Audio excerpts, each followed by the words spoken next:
Right now, local snow removal company is lending a helping hand to the community after this past week's snowfall. Also, the changes Governor Tony Evers believes need to come to the state's correction system. That's all coming up on News 3 Now at 10. Good evening and thank you for joining us tonight. I'm Jalen Banks. It was another cold winter day with lots of snow on the ground. With that, let's get a look at your first warn forecast with meteorologist Buddy Reeves. Buddy, what should we expect heading into President's Day? Yeah, I wish I could say we were going to get warmer as we head on into President's Day. The 25 degrees that we saw today, the high temperature in Madison today, it's going to be about 20 degrees colder as we head on into your Monday morning for President's Day. Take a look at the alert day conditions we have in effect for southern Wisconsin. This is for very cold wind chills, 20 to 35 below zero for all of southern Wisconsin. This is in effect for Sunday night all the way through Wednesday. And in fact, the National Weather Service has issued a cold weather advisory, and this is in effect until 11 o'clock on Monday. And in fact, we expect this to be extended into Tuesday morning as well, when the coldest wind chills will be possible. Tonight's forecast getting down to 5 below zero, and then the wind chills for tomorrow morning.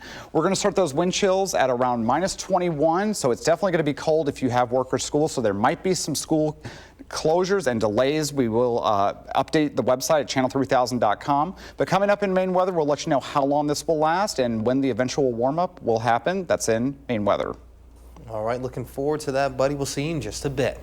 And you can stay up to date on the weather on our First Warn Forecast weather app. It is hourly forecasts, road conditions, and the latest radar. You can download it for free in your phone's app store. Just search WISC Weather.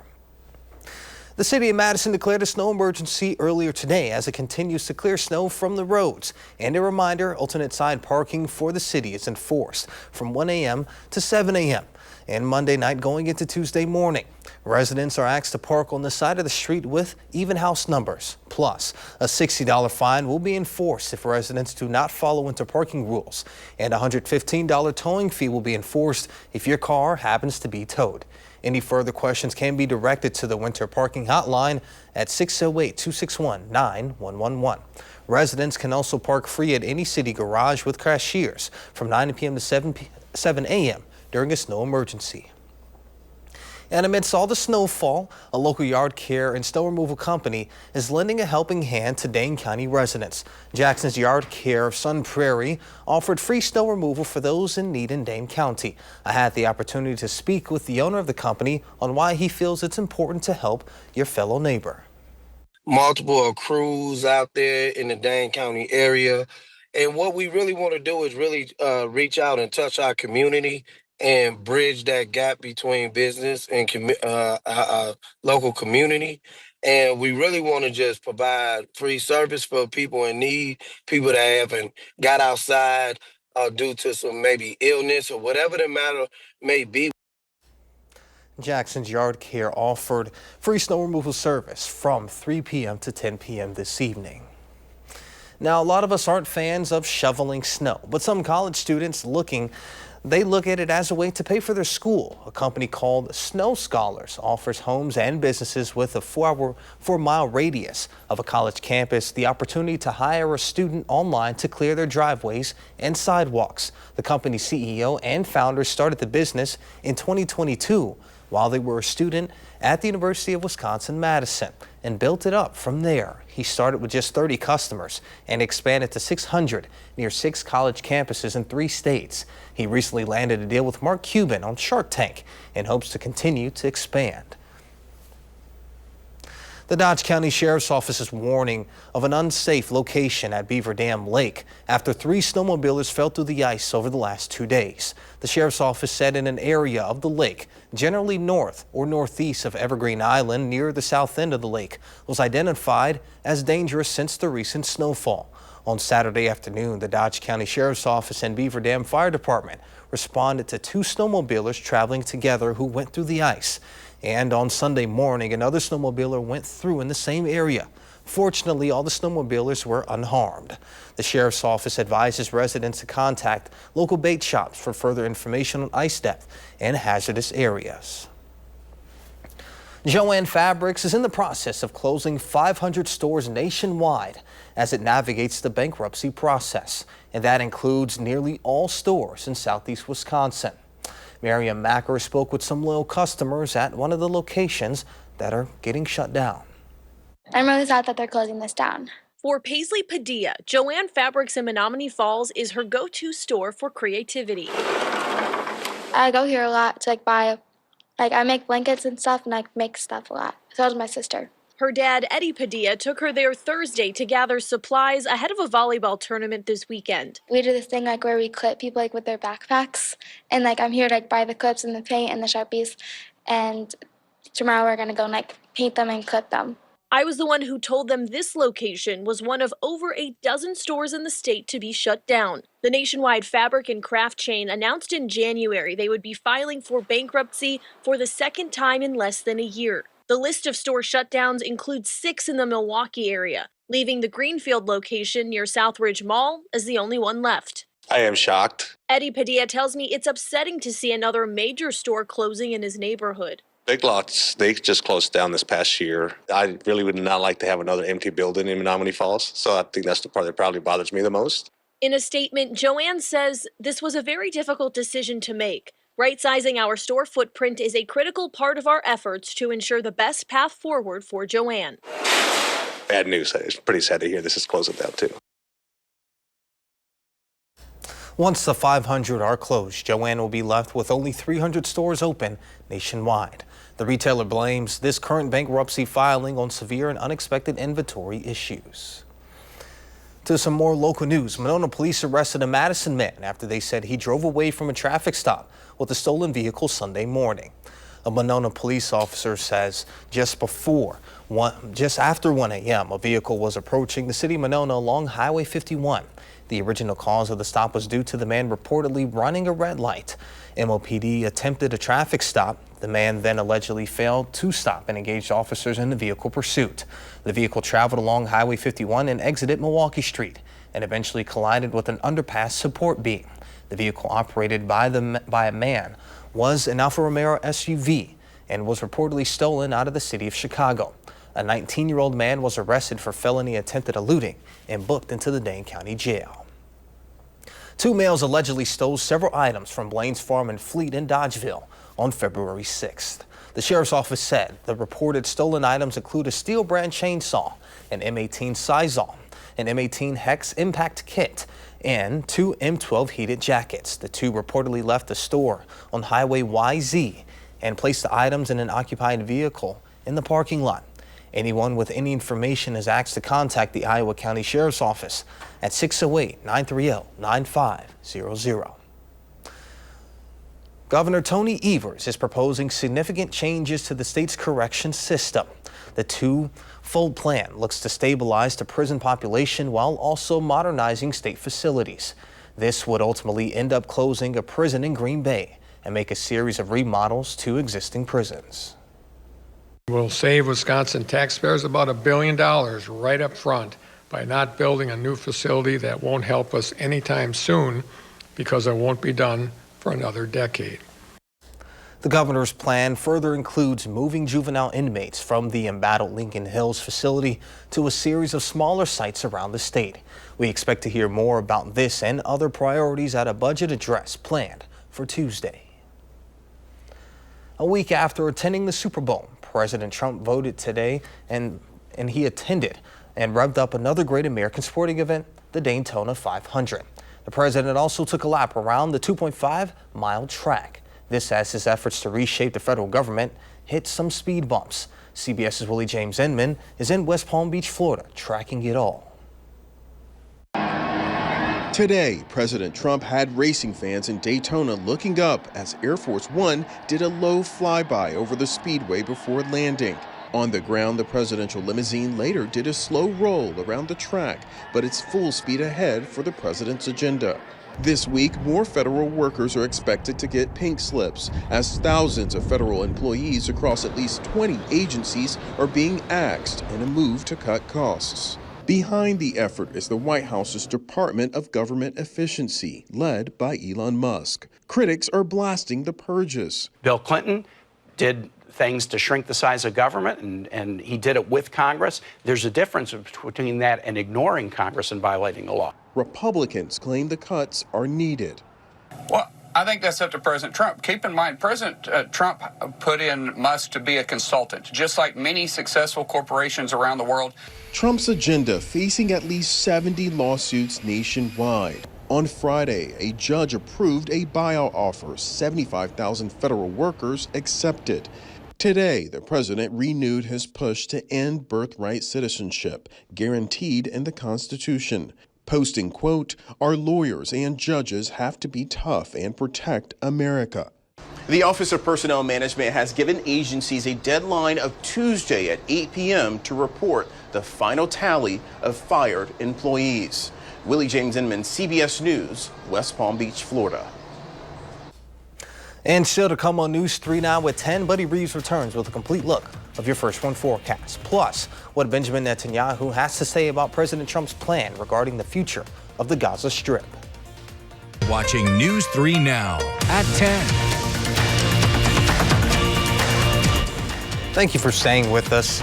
The U.S. Department of Agriculture last week issued a conditional license for an avian flu vaccine for the use in chickens amid an outbreak ravaging poultry flocks, contributing to sky-high prices of eggs. Zoetis, the manufacturer behind the vaccine, announced the conditional approval. On Friday, its scientists had begun updating its existing avian flu vaccine from 2022. A conditional license can generally be used to address an emergency situation or a special circumstance, the company had noted, and is issued for a set period of time. Trump administration officials say they will present to the president a plan to combat the avian flu. Director of the National Economic Council, Kevin Hassett, and Secretary of Agriculture, Brooke Rollins, are expected to lay out the plan. Hassett says the plan addresses biosecurity issues and involves medication that would avoid killing chickens. The U.S.'s approach to bird flu has been focused on eradication. However, that strategy may be shifting as the virus spreads to other types of animals and becomes harder to contain. The officials said their plan should be ready by next week.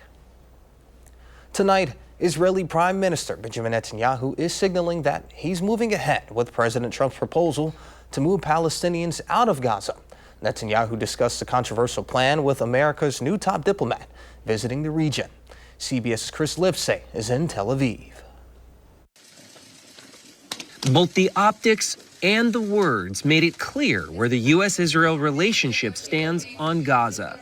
President Trump and I are working in full cooperation and coordination between us. On his first visit to Israel as Secretary of State, Marco Rubio championed President Trump's once unspeakable proposal to move all of Gaza's 2 million people somewhere else, to turn it into the Riviera of the Middle East. The president's also been very bold about his view of what the future for Gaza should be. Not the same tired ideas of the past, but something that's bold and something that, frankly, took courage and vision.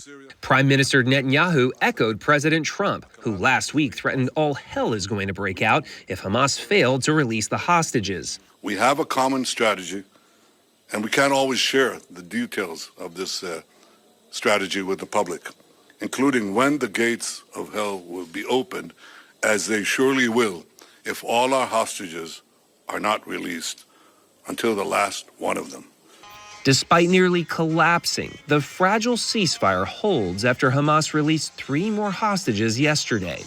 One of them, an American citizen, Sagi Dekel-Hen, was kidnapped on October 7, 2023, from the town of Nir Oz. Also kidnapped from Nir Oz, 84-year-old Odette Lifshitz, who remains in Hamas captivity, says his daughter, Sharon. President Trump has taken a much more vocal role in the ceasefire. Does that help or does that hurt? You know, proof is in the pudding. I do not know. I think we have to wait and see. Chris Livesay, CBS News, Tel Aviv. Now let's get a look at your first one forecast. Meteorologist Buddy Reeves joins us now. Buddy. Yeah, thanks so much, Jalen. Yeah, we had 2 acts last week of winter with those 2 snowstorms that we had. Now we're moving into the final act of the cold weather that's going to settle in across southern Wisconsin for the next couple of days. Taking a look at the 3 things you need to know. We do have alert day conditions in the forecast through Wednesday. This is primarily for morning wind chills that are going to be between 20 to 30 degrees below zero. But if you are looking for warmer weather, we do have that in the forecast for the later part of next week into the beginning of the following week. So where is this cold air and where did it start? So around 2-8, and Blaze had shown this yesterday, it started up near the Arctic, and it has made its way down into Canada and will continue to make its way across into the upper Midwest as we head on into your Monday. So that's where the cold air is coming from. So it is coming from the Arctic, so it's going to continue to bring colder conditions, not only temperatures, but also wind chills. Overnight lows tonight, look for temperatures around -5 here in Madison, -5 in Janesville, -5 in Watertown, but the alert day conditions are for those wind chill values between 25 and 35 degrees below zero, and Tuesday is definitely going to be the highlight or the coldest morning thus far. So the National Weather Service has issued a cold weather advisory. These are advisories that have replaced the wind chill advisories that we were used to seeing last year. This is for all of southern Wisconsin, in fact, for the entire state through 11 o'clock on your Monday morning, and we expect this to be extended into Tuesday morning as well. But tomorrow it's only going to get to about 5 degrees above zero with breezy conditions, so it's going to be about 20 degrees colder than it was today. Wind chills starting out on your Monday morning, it's going to be about 21 below zero. So if you are heading outside or maybe heading to school in the morning, you're going to want to bundle up and add layers to make sure that you stay warm. And as we head on into the afternoon, I wish I had better news for you. The temperatures and the wind chills are going to continue to be below zero. And in fact, by Tuesday morning, 33 degrees below zero, so there could be some school delays and or cancellations because of the dangerously cold wind chills. And then by your Tuesday afternoon, still below zero, and even on your Wednesday morning, we're seeing those wind chills in the -20s across most of southern Wisconsin. So we're going to have to continue to watch these wind chills, and hopefully as the week goes on, it will improve. But we do have those 3 alert days for single-digit temperatures and for the wind chills as we head on into the beginning of the week. Then as we head on into next week, we are seeing those temperatures rise up into the 20s, and then we actually will be above average as we head on into the following week. But if you're a snow lover, there's not a lot of snow heading this way, so we're going to have to just kind of wait and see what's going to happen. But cold weather is here to stay for at least the next couple of days. Yeah, so I left out to get dinner in between the shows, and I did see there were still quite a lot of kids out there over at Elver Park on the Hill. Yep. I will say, even though there's no snow on the way, if you want to partake in some snow activities, it'll at least still be around. Oh yeah, that hill on Elver Park is fantastic. But definitely time to bundle up. Got to get the scarves and the gloves and everything out this week. All right, sounds good. Thank you, buddy. Yep. And you can stay up to date on the weather on our First One Forecast weather app. It is hourly forecast, road conditions, and the latest radar. You can download it for free in your phone's app store. Just search WISC Weather. And coming up in sports, the Stars were all out in San Francisco tonight. Andrew has the highlights from the NBA All-Star Game next on News 3 Now. For the last decade plus, if Wisconsin men's basketball is going to win at Purdue, it's because their star, John, went off. 3 years ago, it was Johnny Davis scoring 37 points to beat the third-ranked Boilermakers. And yesterday, history repeated itself when John Tanjay took over, scoring 22 of his 32 points in the second half. Steam for an offensive explosion unlike we've seen in a long time. On the day, the Badgers shot 60% from the field while committing just 3 turnovers, the first Division I basketball team to do that in 15 years. Greg Gard says John Tanjay takes his team to the next level. If you're going to have a really good team, you're going to have one of those guys, right? Or maybe 2 of those guys that can do that. And if you're going to be at an elite level, you're going to have a guy that can really carry the water. Doesn't have to do it every night, but when they get going, they're really good. And Wisconsin women's basketball at Penn State today. They've lost 12 of their last 14 and could really use a win to help avoid missing the Big Ten tournament. 17-17 the score in the first quarter, and Sarah Williams gets 3 points the old-fashioned way. She finished with 23 points and 10 rebounds. And then in the fourth quarter, still a close one, Ronnie Porter rings one home, and the Badgers get back in the win column 75-68. NBA All-Star Weekend wrapped up this evening with the marquee event of the weekend, the All-Star Game, which was actually more of a tournament this year. Team Shaquille O'Neal and Team Charles Barkley advanced to the finals, thanks in part to Damian Lillard hitting the game winner in the first round. Remember, the Bucks superstar was the All-Star Game MVP last year, and that Giannis did not play this year due to that calf injury. And in the final, it was more of the same. Lillard and the NBA's old guard win it. Team Shaq is your NBA All-Star Game champions. To the racetrack for the Great American Race, the one and only Daytona 500, where William Byron, for the second year in a row, comes home the winner from Daytona International Speedway. He started the last lap in 9th place and came all the way back to win it, finishing off that back-to-back 500 championship. And we finish on the golf links, where Ludvig Obig doubled down at the Genesis Invitational. Yesterday, he hit a hole-in-one, and today he sinks this birdie putt to clinch the title at one of the PGA Tour's signature events. Oberg is one of the sport's rising stars, but believe it or not, this is just his second win on the tour, but we expect much more where that came from. Now, I don't want to take away from the winner of the Daytona 500. Right. But there is somebody who placed who I think deserves a little bit of recognition. Do you remember Frankie Muniz? I did see that yesterday, yeah. The star from Malcolm in the Middle, Big Fat Liar, very popular like child star when we were kids. Finished in 10th place. I believe that was in the pickup truck series, which was yesterday, but still incredibly cool. This is an individual who was a child actor. And these guys raced their entire lives, and he's finishing in the top 10. Pretty impressive to me. And you could say he's finishing right there in the middle, even, which is pretty impressive. No, that's awesome. All right. Before the break, we were talking a little bit about the Daytona 500 series, but let's get back to the All-Star Game. Different format. What was it? 3 different teams, but the old guard came out on top. What are your thoughts of this current format of the All-Star Game? Yeah, it was interesting. They split the All-Stars into 3 teams and then had an additional team that was comprised of younger and up-and-coming players. Like you said, the old guard wins it, which is kind of telling of what is the NBA today. For sure. Personally, I thought it was fun, it was different, and the pace kept up. They did some weird things in between games that I didn't love, but all in all, I liked it. Yeah, the bit that I did watch, I enjoyed it. Old guard winning it without LeBron, which is still pretty impressive. No kidding. A quick check before we head on out. Yeah, it's going to be cold in the morning, 20 degrees below zero for wind chills, and then for the rest of the week, look for those temperatures to be in the single digits, getting up into the 40s by the following week.